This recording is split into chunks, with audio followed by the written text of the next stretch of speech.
Hi kids, welcome to my channel. आज हम लोग एबीसीडी के लेटर्स और उसके साथ साथ में आने वाले पिक्चर्स को देखेंगे। ओके, तो चलो आप लोगों को पढ़ाई के लिए रेडी हो जाइए। चलिए आप लोगों को मेरे साथ साथ में लर्न करना है। ए for apple, say A for apple. B for ball, say B for ball. C for camel. D for dolphin, say D for dolphin. E for elephant.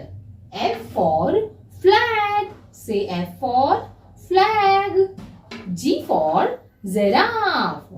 H for house. I for ice cream. J for, say J for joker. K for kangaroo. L for, say L for lion. M for magnet, say M for magnet. N for nose.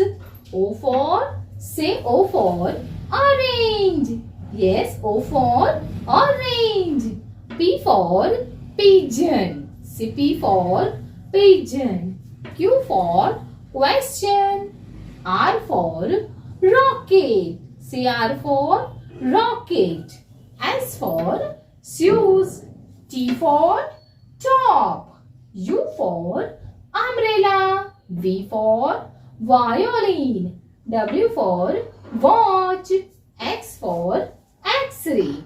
Y for yak and Z for zebra. तो बच्चों, आज हम लोगों ने ABCD के letters और उसके साथ में पिक्चर्स को देखा। कल फिर मिलेंगे और फिर से हमारी क्लास को हम लोग आगे बढ़ाएंगे। Bye bye kids.